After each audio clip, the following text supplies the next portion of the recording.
ब्राह्मणत्व हो उसके अंदर, वेदों और पुराणों का ज्ञान हो, समाज में सम्मान हो, तेज हो उसके ललाट में, वह ब्राह्मण पुरोहिती कर सकता है। ऐसे पुरोहित की आवश्यकता है। तो ब्राह्मण तो सदा से जो है कल्याण करते चला आ रहा है जगत का, कभी ब्राह्मण पीछे नहीं हटा। ब्राह्मण अपने समाज की सेवा में खड़ा रहता है और ब्राह्मण सदैव जो है आप लोगों को आशीर्वाद देते आज तक चला आया। कभी उसने श्राप नहीं दिया, आशीर्वाद ही दिया। इसलिए गौ गंगा ब्राह्मण का सम्मान और बड़े बुजुर्गों का सम्मान जो है करना आवश्यक है। एक चीज और है, जिंदगी अगर पाए हैं आप तो आयु, विद्या, जस और बल, ये चारों चाहिए। तो ये चारों जो है कैसे मिलेगा? बड़े बुजुर्गों का सम्मान करेंगे, पिता तुल्य बड़े बुजुर्गों का आदर करेंगे, सम्मान करेंगे, तो जाकर के आपको जो है आयु, विद्या, जस और बल की प्राप्ति हो सकती है। तो देखें महाराज बलि जी जो है सम्मानजनक राजा रहे। एक बार की बात है, महाराज बलि के राज्य पर जो है देवताओं ने धावा बोल दिया और उनके समस्त धन को, समस्त दौलत को छिन्न भिन्न कर दिया। बलि के पास कुछ न बचा तो अपने राज पुरोहित शुक्राचार्य जी के पास गए। जब कभी गृहस्थ समस्या में पड़ता है तो अपने पुरोहित के पास जरूर जाता है। तो वह जो है चले गए अपने कुलगुरु के पास, महात्मा शुक्राचार्य जी के पास, और शुक्राचार्य जी के पास जाकर के उनसे निवेदन किया। शुक्राचार्य जी ने कहा, धैर्य धारण करो राजन, तू धैर्य धारण करो, मैं तुम्हारा नष्ट हुआ साम्राज्य वापस कराऊंगा, यह सुनिश्चित है। उन्होंने एक यज्ञ का संधान किया। अपने यजमान के कल्याण के लिए न पुरोहित कर्म करता है, जैसे भी हो हमारे यजमान का कल्याण हो। इसलिए महात्मा शुक्राचार्य जी महाराज ने एक यज्ञ किया कि हमारे यजमान का छिन्न भिन्न हुआ दौलत वापस आ जाए और राज मुकुट जो है वापस आ जाए। इंद्र जो है उसके मुकुट को उठा के लेके चले गए थे इंद्र लोग। बृहस्पति ने उनका साथ दिया था इंद्र का। उसके पश्चात जब शुक्राचार्य ने यज्ञ का संधान किया और यज्ञ के जजमान बन करके राजा बलि ने उस यज्ञ को जब पूर्ण कराया तो देवताओं पर समस्त शक्तियों को लेकर के, उस ब्राह्मण की महाशक्ति को लेकर के राजा बलि जो है स्वर्ग पर जो है हमला बोल दिए, आक्रमण कर दिया स्वर्ग पर। और ऐसा आक्रमण कोई सामान्य आक्रमण नहीं रहा। सारे देवता लोग जो है स्वर्ग छोड़ करके भाग गए और उस स्वर्ग के राज सिंहासन को राजा बलि ने अपने कब्जे में ले लिया। अरे भाई, एक दिन अगर आपका था तो एक दिन मेरा भी आएगा, है न? सब दिन होत न एक समाना, एक समान तो जो है समय होता नहीं। समय के फेर में रघुवर उदासी बन को डोले हैं, समय ने नल को पीसा था, अनेकों कष्ट झेले हैं। समय करवाता है सबसे हमेशा काम जंगी का, समय के फेर में हरिश्चंद्र भरे थे पानी भंगी का। तो पुरुष बलि नहीं होता है, समय होत बलवान। अब भील ने लूटी गोपिका, वही अर्जुन वही पान। सब कुछ तो वही था, लेकिन समय ने उनको पटक दिया, समय ने उनको दबा दिया। तो रहीमन चुप हो बैठिए, आ देख दिनन के फेर, आ जब नीके दिन आई है बनत न लगी है देर। प्रतीक्षा करना चाहिए समय का। तो जब समय आया तो राजा बलि ने स्वर्ग पर अधिकार प्राप्त कर लिया। स्वर्ग पर अधिकार प्राप्त कर लिया और देवता लोग तो स्वर्ग छोड़ करके भाग गए। महाराज, देखा है आपने ऐसा राजा जो स्वर्ग पर अधिकार जो है प्राप्त कर ले? ऐसा विक्रमी राजा रहा, स्वर्ग की गद्दी को अपने अधीनस्थ बना लिया। डर के मारे कोई देवता स्वर्ग में रहा नहीं, भाग करके लोग बृहस्पति महाराज के आश्रम में गए, क्योंकि देवताओं के पुरोहित बृहस्पति जी रहे। ये लोग भाग करके बृहस्पति के पास गए। अब मामला जो है अड़ गया है शुक्राचार्य और बृहस्पति में। ये अपने यजमान को जिता पाते हैं कि वह अपने यजमान को जिता पाते हैं? देवता लोग भाग करके जो है महाराज बृहस्पति के आश्रम में गए और महाराज बृहस्पति का आदर किया, सम्मान किया। बृहस्पति ने कहा कि हे देवताओं, किम कारणम अस्ति, क्या कारण है आप लोग आए हो?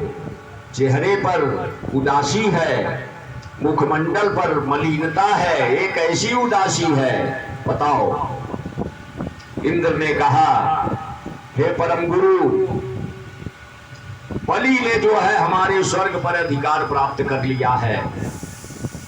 हमारे राज सिंहासन को उसने अपने अधीनस्थ कर लिया है। कृपा कीजिए, आप हमारे कुल गुरु हैं, कुल पुरोहित हैं, आप हमारे ऊपर कल्याण करें, आप हमारे ऊपर कृपा करें। अब पुरोहितों की कथा सुनते चलिएगा। इस समय के बाद अब रोज पुरोहित रोज अब आएंगे, इसमें तनिक भी संदेह नहीं।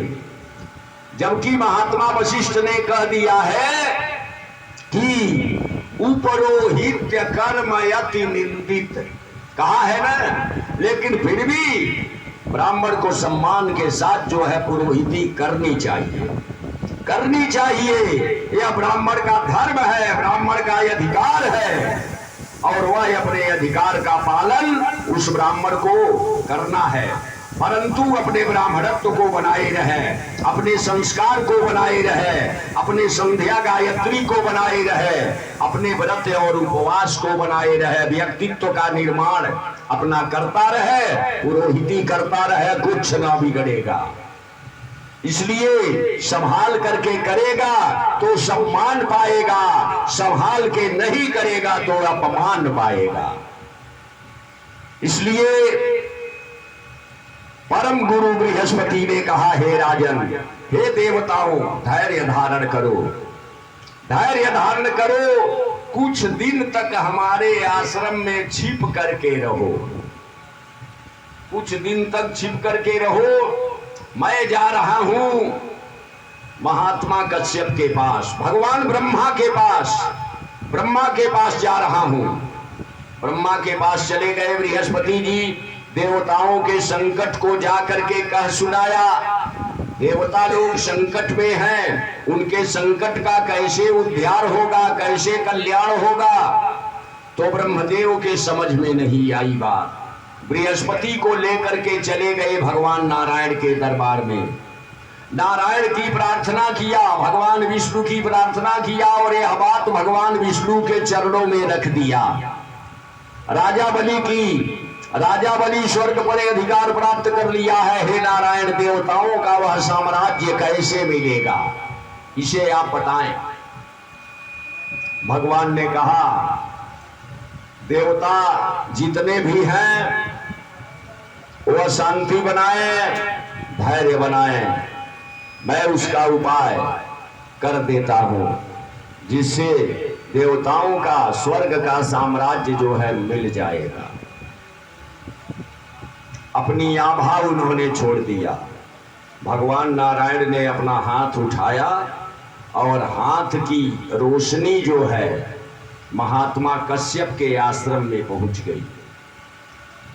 वही महात्मा कश्यप जिनके वंशज हिरण्याक्ष और हिरण्यकश्यप रहे, आज भी वह तुंगभद्रा नदी के किनारे यज्ञ कर रहे थे और बैठे हैं यज्ञशाला में। उनकी पहली पत्नी का नाम दीति था और दूसरे पत्नी का नाम अदिति था। अदिति अदिति दूसरे पत्नी का नाम था। कश्यप की 2 महारानियां थी, एक दिति जिसके बच्चे हिरण्याक्ष और हिरण्यकश्यप हुए, और दूसरी पत्नी का नाम अदिति रहा।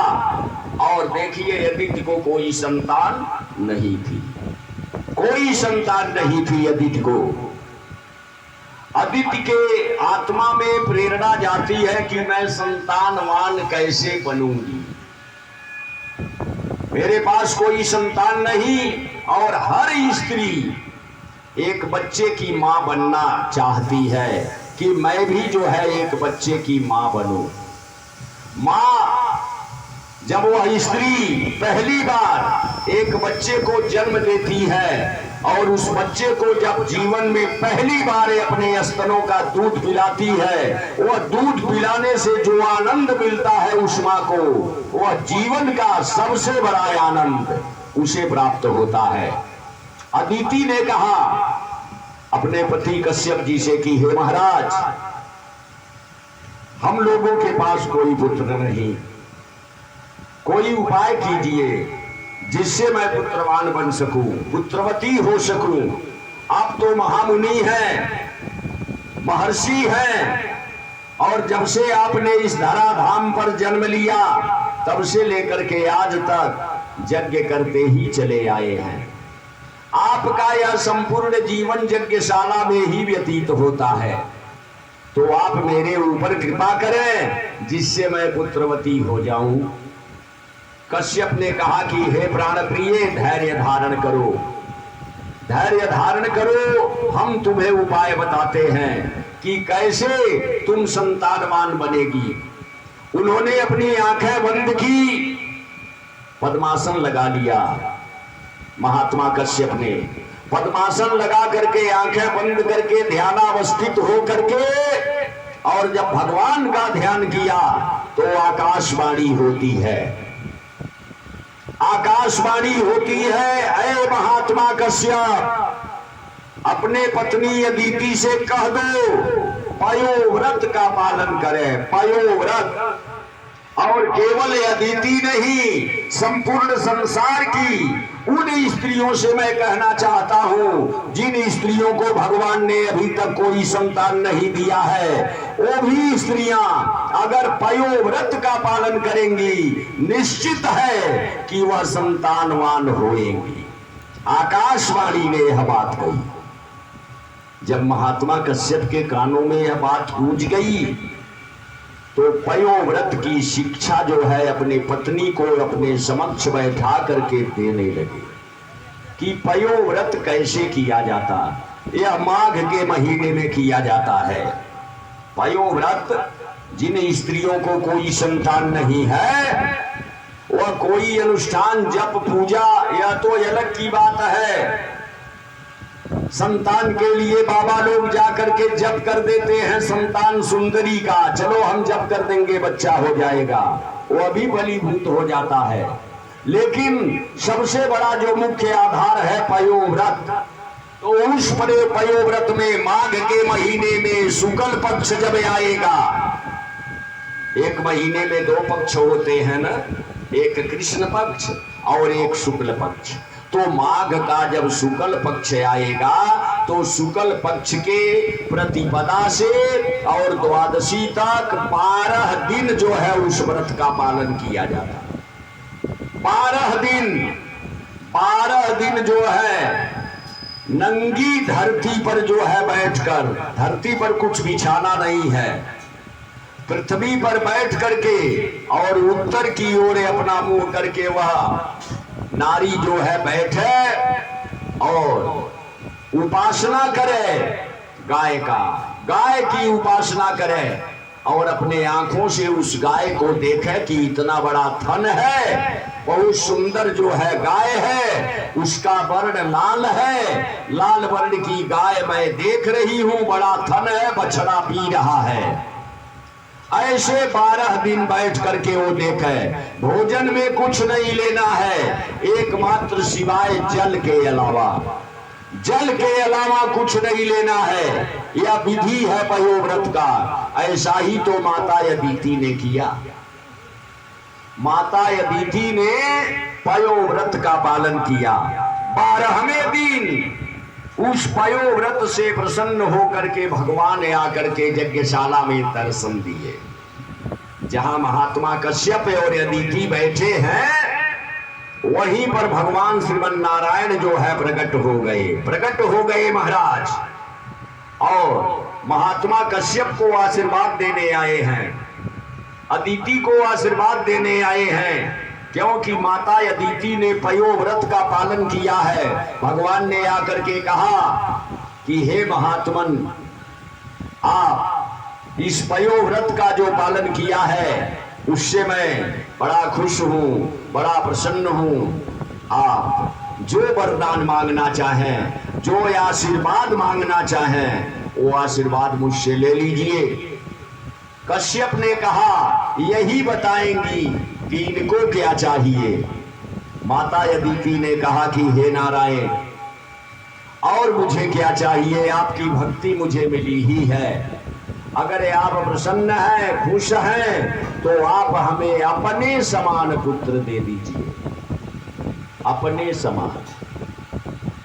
माता ने कह दिया कि अपने समान पुत्र हमको दीजिए, तो भगवान ने तीनों लोकों में झांक करके जब देखा तो कहा हमारे समान तो कोई है ही नहीं। इसका क्या मतलब है? इसका तो ये मतलब है कि अब हम ही को इनका पुत्र बनना पड़ेगा। जब हमारे, अरे भाई भगवान के समान कोई है क्या? नहीं है।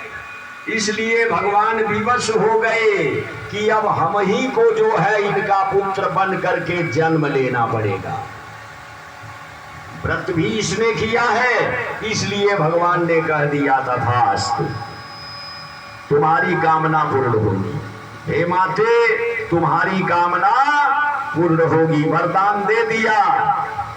लिखा भी है कि कश्यप अदिति महातप कीन्हा, अता के मैं पूरब वर दीन्हा। उनको जो है भगवान ने वरदान दे दिया कि मेरे ही जैसा अगर आप पुत्र मांग रही हैं तो आपको पुत्र निश्चित रूप से मेरे ही जैसा होगा। और अपने मन में तो इन्होंने निर्णय बना लिया कि अब हमें ही जाना होगा।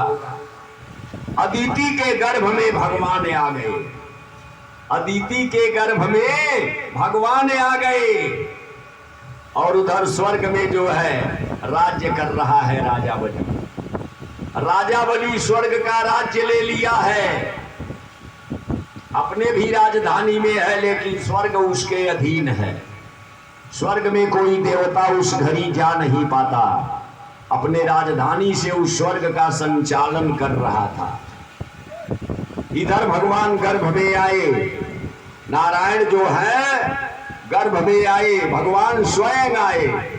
ये महाराज समय जब आया, उधर राजा बलि जो है एक यज्ञ का संधान करने के लिए भगवान शुक्राचार्य जी के पास गए, अपने पुरोहित जी के पास गए। राजा बलि पहुंचे अपने पुरोहित जी के पास तो कहे, है महाराज, बहुत दिन हो गए, कुछ हुआ नहीं, हम एक यज्ञ करना चाहते हैं और आप उसके आचार्य रहेंगे। यज्ञ मेरा करवाइए, और यज्ञ का मेन उद्देश्य होगा दान करना। दान यज्ञ जो है मुझसे करवाइए आप।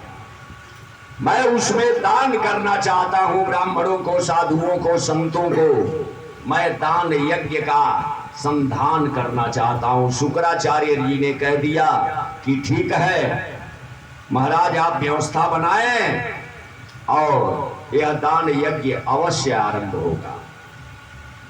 उधर दान यज्ञ का संधान कर दिया राजा बलि ने। पृथ्वी के ही नहीं, अतल वितल सुतल तलातल महातल रसातल पाताल तक के मुनियों, मुनीश्वरों, साधु संतों, ब्राह्मणों सबको बुलवा लिया यज्ञ में। अपरंपार भीड़ हुई उनके यज्ञ में, अपार भीड़ हुई। और ऐसी भीड़ देवता लोग जब सुनते थे अपने कानों से